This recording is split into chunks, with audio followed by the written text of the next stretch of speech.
오늘 하나님 저희 교회에 주신 말씀 사도행전 3장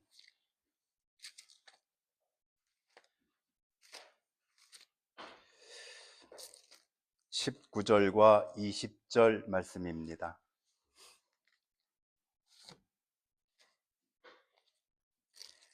사도행전 3장 19절과 20절 말씀입니다. 한 목소리로 읽겠습니다. 그러므로 너희가 회개하고 돌이켜 너희 죄 없이 입으라. 이같이 하면 유쾌하게 되는 날이 주 앞으로 이를 것이다. 또 주께서 너희를 위하여 예정하신 그리스도 곧 예수를 보내시리니. 아멘. 한 번만 더 읽겠습니다. 그러므로 너희가 회개하고 돌이켜 너희 죄 없이함을 받으라. 이같이 하면 유쾌하게 되는 날이 주 앞으로부터 이를 것이요 또 주께서 너희를 위하여 예정하신 그리스도 곧 예수를 보내시리니. 아멘. 오늘은 갚을 길 없는 은혜라는 제목으로 말씀을 나누겠습니다. 어느덧 고난주일도 보내고 또 부활주일도 보내고 3주 만에 다시 사도행전 말씀 속으로 돌아왔습니다. 계속해서 우리는 지금 사도 베드로의 설교 속에 있습니다. 지금까지 사도 베드로가 군중들을 향해서 했었던 그 설교는 이런 것들이었습니다. 너희들이 십자가에 매달아 죽인 나사렛 예수는 그저 나사렛 사람 목수 예수가 아니라 우리들의 조상 때부터 그토록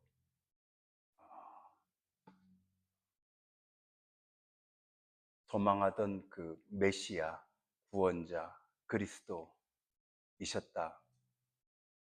그런데 하나님은 그 예수를 무덤에서 살려내셨고 그 예수는 하늘에 오르사 하나님의 우편, 즉 전능하신 하나님의 권세, 권능, 온 우주 만물을 다스리시는 하나님의 섭리, 인간의 생명과 인간의 인생을 지금도 관여하시고 계시는 그 하나님의 우편의 자리로 복귀하셨다.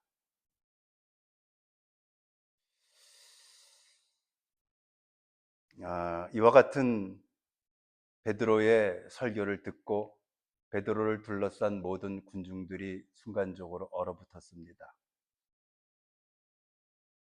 왜냐하면 그들이 십자가에 내몬 사람이 나사렛 목수 예수가 아니라 그들이 그토록 찾아 헤매던 구원자, 메시아, 그리스도였었다는 그 사실 앞에서 그들은 모두 경악했습니다. 베드로의 이와 같은 설교를 듣고 그들의 머릿속에 떠오른 것들이 무엇이 있었겠습니까? 그것은 죽음이었습니다. 엄청난 죄악 앞에서 이제 그들에게 남아있는 것은 하나님의 진노와 심판, 그리고 죽음뿐이었습니다.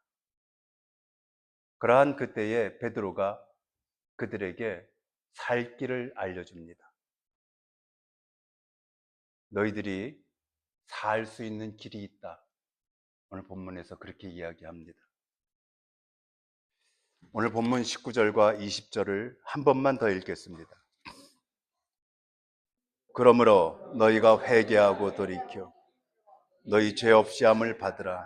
이같이 하면 유쾌하게 되는 날이 주 앞으로부터 이를 것이요 또 주께서 너희를 위하여 예정하신 그리스도 곧 예수를 보내시리라. 아멘.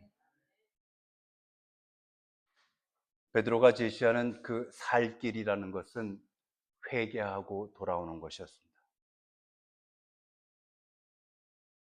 그러면 산다는 것이었습니다.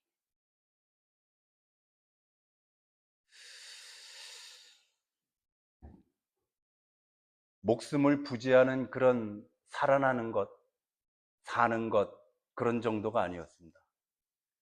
오늘 본문 19절과 20절 말씀을 자세히 살펴보면은 회개하는 자에게 하나님께서 세 가지를 주신다 그랬습니다. 회개하는 자에게 주시는 하나님의 은혜 세 가지다 이겁니다. 첫째는 너희의 죄가 씻겨질 것이다 그랬습니다. 두 번째는 너희가 새롭게 될 것이라 그랬습니다. 세 번째는 너희가 예수 오는 날 낙원에 나와 함께 있게 될 것이라고 그러셨습니다. 저는 오늘 여러분들과 함께 회개에 대해서 이야기를 나누려고 합니다. 기독교에서의 회개는 아주 흔한 용어죠. 우리는 어쩌면 날마다 회개하는지도 모르겠습니다. 매주마다 회개라는 단어가 우리 마음속에 떠오르죠. 우리의 기도는 내가 이런 것을 잘했습니다, 하나님, 이기보다는 하나님 정말 부끄럽습니다. 하나님 저를 용서해 주십시오. 불쌍히 여겨 주십시오. 하는 기도가 우리의 보통의 기도들일 겁니다. 그러므로 우리들에게 이 회개는 신앙생활 속에 거의 우리와 함께 살아가는 그런 용어죠. 익숙한 용어라고 해서 우리가 잘 알고 있는가? 그것과는 좀 다릅니다. 오히려 익숙할수록 우리들은 그 의미에 대해서 깊이 잘 모르는 경우가 있죠.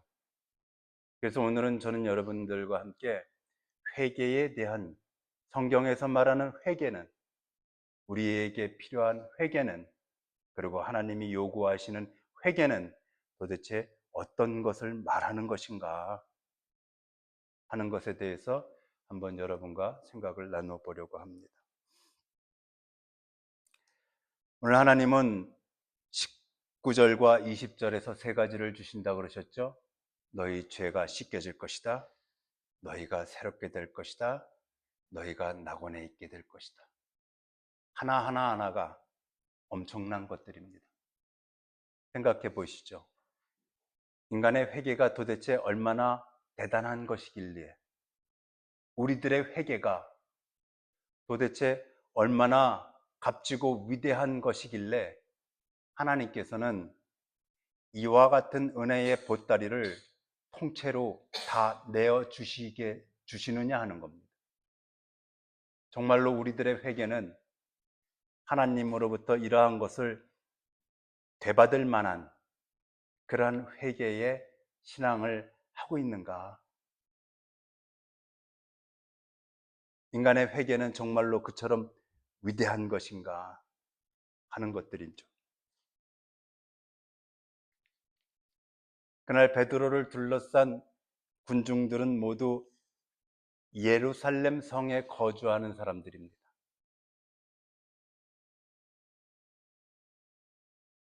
그들이 예루살렘 성에 거주하고 있는 사람들이라는 뜻은 예수님께서 예루살렘에서 심판받고 예루살렘에서 십자가 못 박히시는 그 일에 직접 간접적으로 관여된 사람들이라는 뜻입니다. 예수님께서 나귀를 타고 예루살렘 성에 입성할 때 종려나무 가지를 흔들고 호산나 호산나 제발 우리를 구원하십시오 라고 환호했었던 사람들은 모두 다 예루살렘 성 사람들이었습니다. 대부분이 그렇습니다.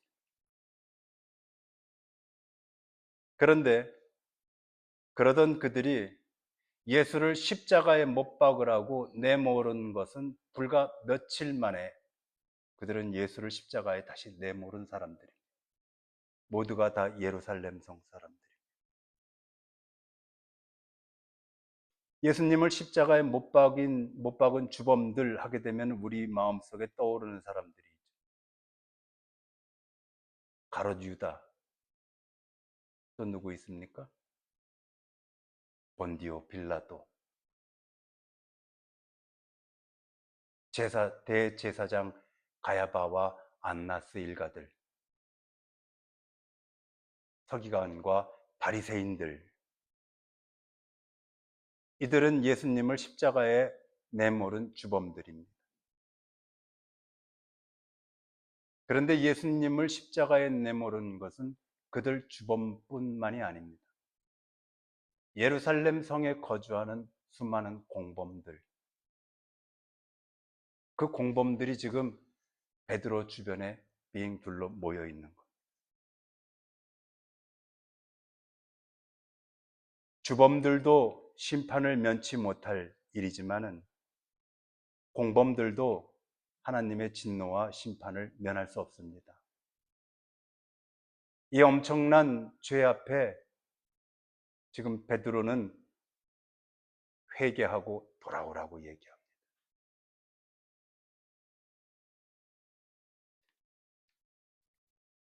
회개만 하면은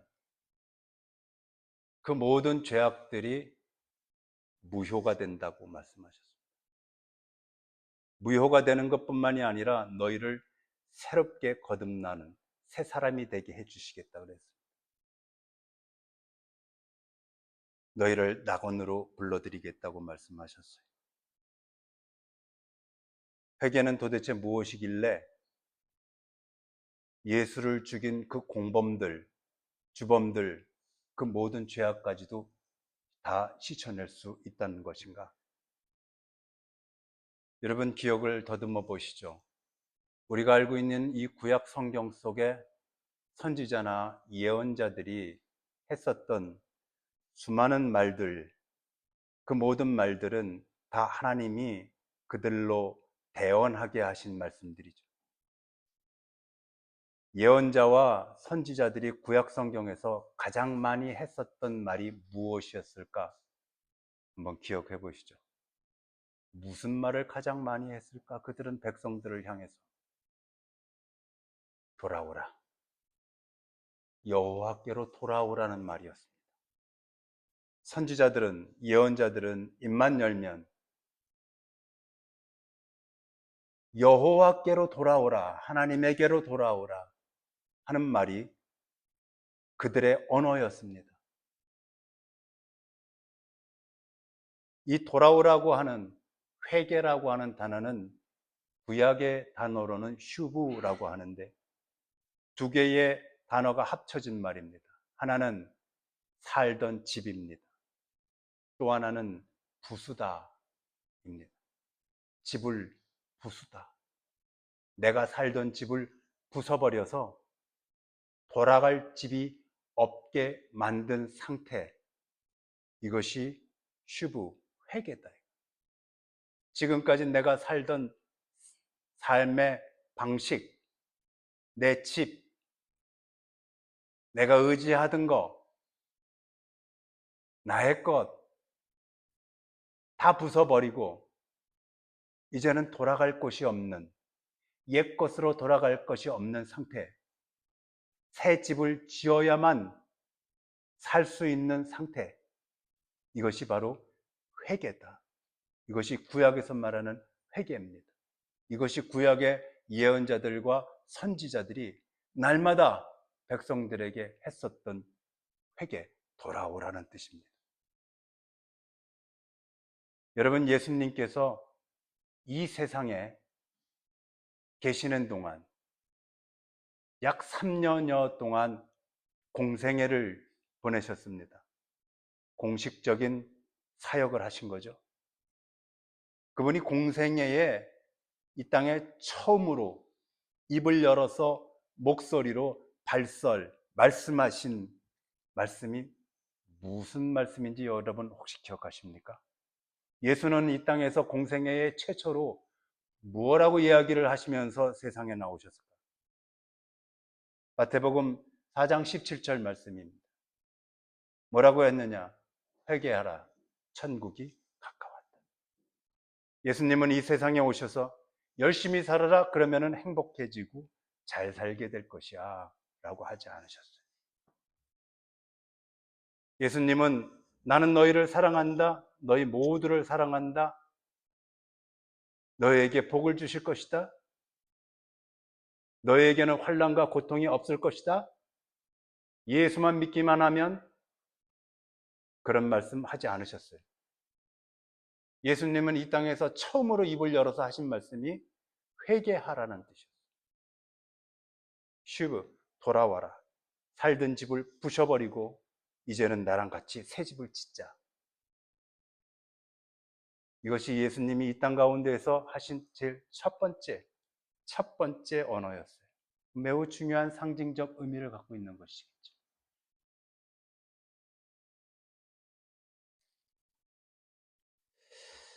예수님은 이 땅에 있는 우리들에게 그래서 그 회개에 대해서 어떻게 무엇라고 가르치셨는가? 신약 성경에는 예수님이 우리들에게 가르쳐 주신 회개에 대한 아주 중요한 정답을 가지고 있는 이야기가 들어 있습니다. 예수님은 회개는 이러한 것이다 라고 교리적으로 신학적으로 어려운 말로 하지 않으셨습니다. 예수님은 한 가정의 이야기를 통해서 회개란 어떤 것인가 하는 것에 대해서 우리들에게 아주 이해하기 쉽도록 가르쳐 주셨어요. 그 말씀이 바로 누가복음에 있는 15장에 나오는 돌아온 탕자에 관한 이야기입니다. 예수님은 돌아온 탕자의 누가복음 15장 말씀을 통해서 회개란 무엇이냐 하는 것에 대해서 우리들에게 가르쳐 주셨어요. 우리가 너무나도 잘 아는 말씀이죠. 아버지 돈을 미리 받아서 아들이 좋다고 자기가 살고 싶은 세상 가서 자기 마음대로 살았습니다. 그런데 그가 자기 뜻대로 인생이 풀리지 않아 거지가 됐습니다. 저는 제가 볼 때에 모든 인생의 수순이 그런 것 같습니다. 내가 살고 싶은 대로, 내가 하고 싶은 대로 살고 싶은 곳에서 마음껏 살아보겠다라고 생각하고 가서 그렇게 사는 사람을 여직 보지 못했습니다. 여러분은 보셨습니까? 그게 복이 아니더군요. 어쨌든 이 아들은 돼지 먹이조차도 구할 수 없는 아주 극단적인 상황에 빠졌습니다. 그러자 그가 떠올린 것은 아버지 집이었습니다. 그리고 누가복음 15장 20절에서는 그가 일어서서 아버지께로 돌아가니라, 그렇게 그의 인생의 방향이 바뀌는 순간을 기록해 놨습니다. 여기까지만 보면 누가복음 15장에서 기록된 회개의 이야기가 아들의 공로 같습니다. 인간의 공로 같다는 것입니다. 인간의 힘. 사람이 하나님 앞에 이렇게 돌아서는 것이로구나. 나도 그 아들처럼 회개하고 하나님 믿기를 참 잘해야 되겠구나. 우리 모두 하나님에게로 힘써서 돌아갑시다. 이런 적용으로 이 15장을 읽기가 쉽죠.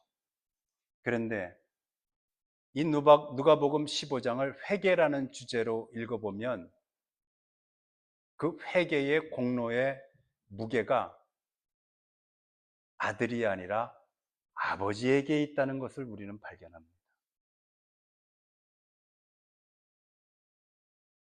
돌아가는 아들이 아니라 받아주는 아버지에게 회개의 모든 공로가 있다는 것을 누가복음 15장을 통해서 우리가 발견하게 된다는 겁니다.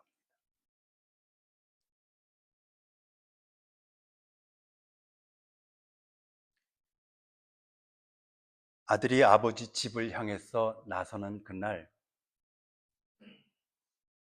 아버지와 아들이 만난 장소는 아버지의 집이 아니었습니다. 아들이 아버지 집 대문을 열고 들어가서 아버지 앞에 무릎을 꿇어 엎드려서 아버지, 제가 왔습니다. 저를 용서해 주십시오라고 하지 않았습니다. 성경에서는 그가 저 멀리 가물가물한 마을 어귀쯤에 도착했을 때 아버지는 저 멀리서 가물가물 걸어오고 있는 한 젊은이가 자기 자식 아들이라는 것을 단번에 알아챘습니다. 성경은 아버지가 달려가서 아들을 끼어안고 입을 맞추고 하였다고 기록합니다. 이 장면을 통해서 우리는 한 가지 상상하거나 추측할 수 있는 것이 있죠. 아버지는 그날 우연히 길을 가다가 저 멀리서 오는 아들을 발견한 것인가? 아니면 아들이 집을 떠난 그날부터 그 자리에 나가서 절대 돌아올지 않을 거라고 사람들은 이야기를 해도 그는 아들이 돌아올 것이라고 믿고 그 먼 곳을 하염없이 종일 내려다보고 있었을까? 여러분들의 선택은 둘 중 어느 겁니까? 아니, 여러분들 말입니다.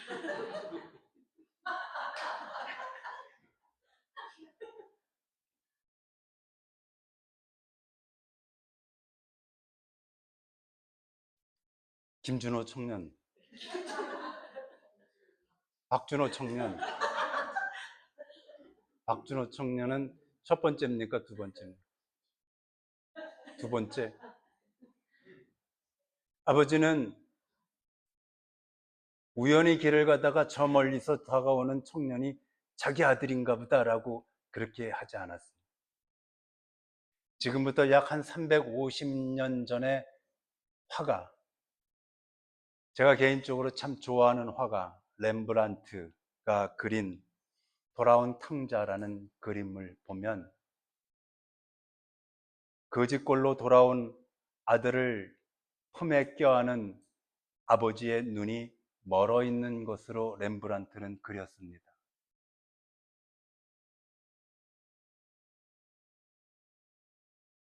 아버지의 눈은 왜 멀었을까?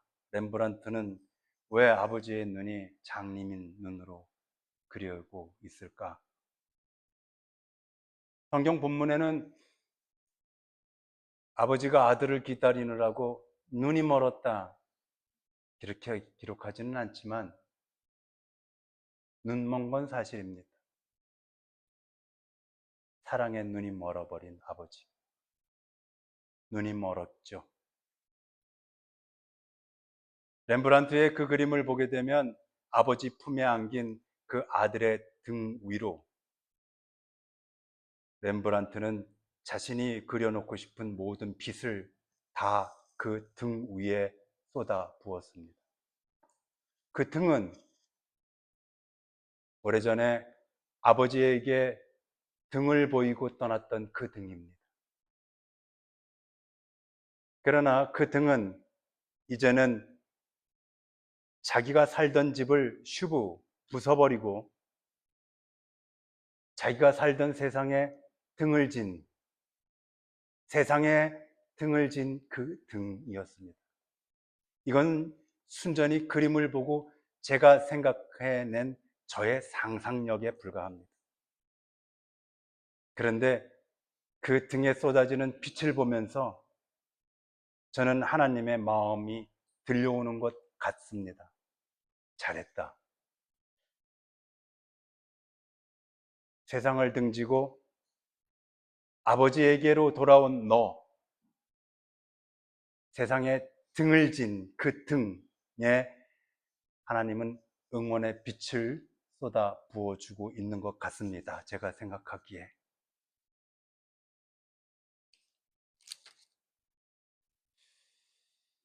여러분, 저울 중에 양팔 저울이라고 들어보셨죠?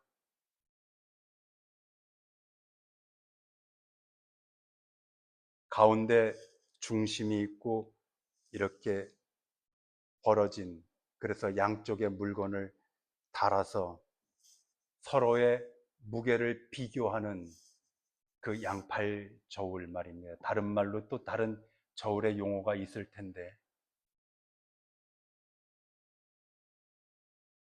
그 한쪽 저울에는 인간의 회개가 올려져 있습니다. 인간의 회개는 정말로 티끌처럼 가벼운 것입니다. 누가복음 15장에서 그 아들은 아버지가 보고 싶어서 일어서서 돌아가지 않았습니다. 배가 고파서 아버지 집에 먹을 것이 많기 때문에 돌아섰습니다. 인간의 회개는 고작 그겁니다. 우리들의 회개는 그렇게 티끌 같은 것들입니다. 사흘 밤낮을 땅을 치면서 내 죄를 통곡하고 후회하고 악을 쓴다고 해도 인간의 회개는 그 양팔 저울에 달아보면 티끌 같은 것들입니다.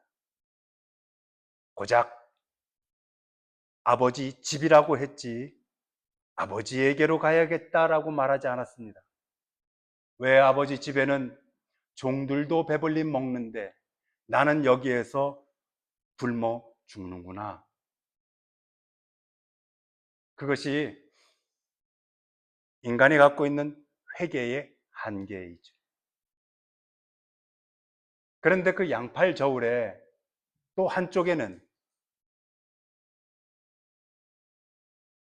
사도행전 19절과 20절에서 오늘 본문에서 이야기하신 그대로 너희가 회개를 하게 되면 너희의 죽을 그 죄악을 씻어주실 것이다. 너희가 회개를 하게 되면 너희를 새로운 사람 되게 해주겠다. 너희가 회개를 하면 너희를 내가 낙원으로 이끌고 가겠다. 이 엄청난 보따리가 양팔 저울의 한쪽에 또 올려진다면 그 저울의 균형은 어떻게 되겠습니까? 어느 쪽으로 기우는 겁니까? 이쪽. 이번 다음부터는 저쪽 뒤에. 이쪽으로 기우는 것이죠. 도저히 저울추의 균형을 맞출 수 있는 방법이 인간에게는 있다 없다? 인간에게는 존재하지 않습니다.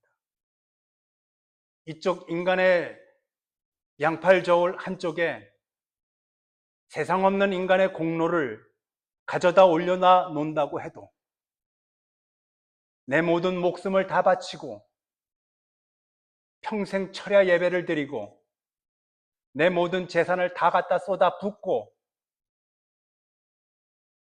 대단한 믿음을 가지고 있다고 할지어도 이 저울추의 이쪽에 올려놓은 인간의 것은 결국 티끌 같은 것들이죠. 하나님이 인간에게 주시겠다고 하는 이 세 가지는 가장 중요한 핵심 세 가지입니다. 이 태산 같은 보따리, 이것을 균형을 맞출 수 있는 재간은 인간에게 하나도 없습니다. 저울추는 이미 기울어질 대로 기울어진 것이죠. 그런데 오늘 사도행전 19절과 20절을 보게 되면 너희가 회개하고 돌아서면이라고 말했습니다. 이 뜻은 하나님이 너희가 올려놓은 그 회개와 내가 너희들에게 베풀어주는 이 보따리의 무게가 하나님 보시기에 균형이 맞아 있다고 자꾸 우겨대시는 겁니다. 우리 같은 인간이 보기에도 그건 말이 되지 않습니다. 이미 저울추는 기울어질 대로 기울어져 있고 그것을 맞출 수 있는 재간은 내 인생에 어떤 것도 나는 가지고 있지 못합니다. 그런데 하나님은 그 저울추가 지금 맞았다고, 딱 맞았다고, 봐라, 회개한 너희, 그리고 내가 너희에게 주려고 하는 것, 이것이 딱 맞았지 않느냐, 균형이. 하나님은 자꾸 이렇게 우리에게 어거지를 쓰고 계시는 거예요. 이것이 하나님의 은혜예요.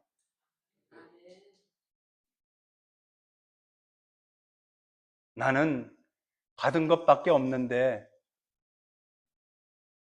나는 드린 것이 하나도 없는데, 하나님은 네가 나에게 많이 주었다라고 말씀하셔요.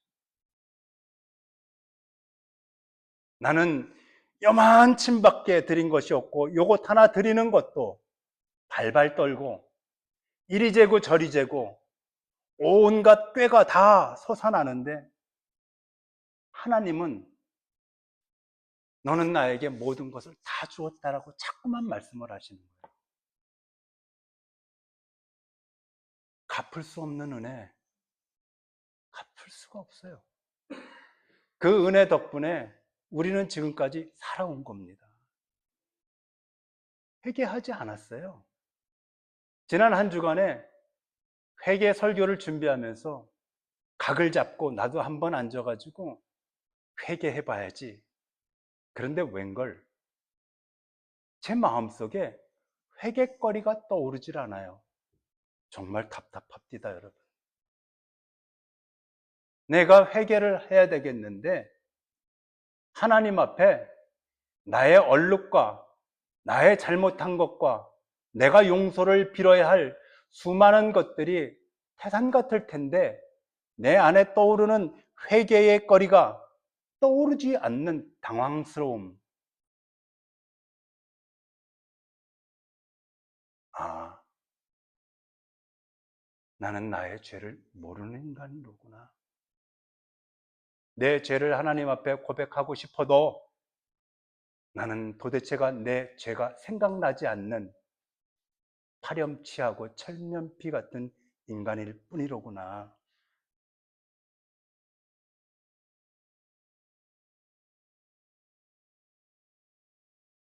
그럼에도 불구하고 하나님은 오늘날까지 저와 여러분을 구원의 길에서 이탈시키지 않으셨어요. 계속 데리고 오시는 겁니다.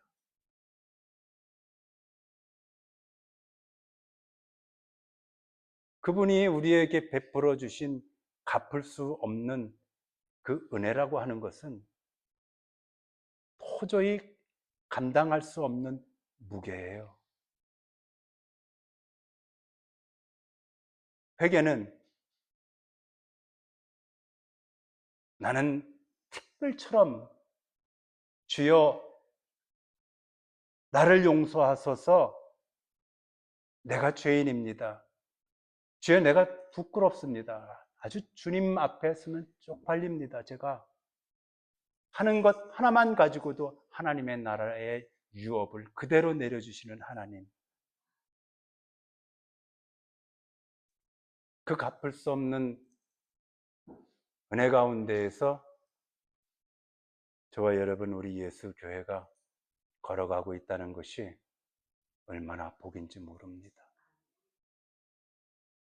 오늘도 그 은혜를 기억하시고 누리는 주일이 되기를 축복해 드립니다. 기도드리겠습니다.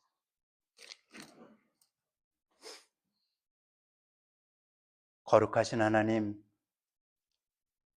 하나님의 아들 예수 그리스도를 십자가에 내몰았던 흉악한 인간들에게 하나님이 요청하신 것은 회개뿐이었습니다. 제가 잘못했습니다. 저를 용서해 주십시오. 다시는 그런 짓 하지 않겠습니다. 그런 마음으로 돌이키는 그 회개 하나만 있다면 하나님은 모든 것이 용서되고 이해된다고 말씀하셨습니다.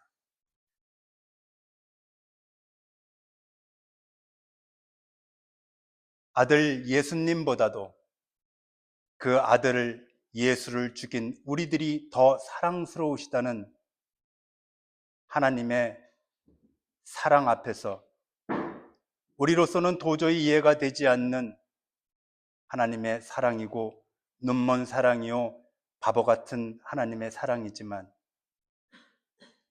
그 사랑 안에서 우리가 살고 있다는 이 사실이 믿어지지 않지만 그것이 사실이라는 사실 앞에서 오늘 우리는 은혜로운 주일 아침을 맞이하고 있습니다. 티끌 같은 인간의 회개와 뉘우침 하나로 하나님의 모든 것과 하나님의 나라를 주시는 하나님을 보면서 인간은 늘 이익을 챙기지만 하나님은 늘 손해보시기 위해서 존재하시는 분이라는 생각이 듭니다. 드린 거 하나도 없는데 오직 받기만 하는 인생을 오늘도 살기를 원하고 있습니다. 회개한 것 하나도 없는데 날마다 용서와 위로를 받으면서 이렇게 살고 있습니다. 이 갚을 길 없는 은혜 앞에서 우리가 어떻게 해야 마땅한 성도가 되는 것인지 막막하기만 합니다. 우리들에게 갚으라고 주신 은혜가 아닌 줄 알기 때문에 우리들이 살아가는 이 세상 인생살이 조금 더 하나님을 기억하고 사랑하면서 살아가기를 간절히 원합니다. 오늘도 모든 것을 용서하시고 덮어주시는 하나님께 감사드립니다. 갚을 수 없는 은혜를 주신 하나님 고맙습니다. 예수님의 이름으로 기도드렸습니다.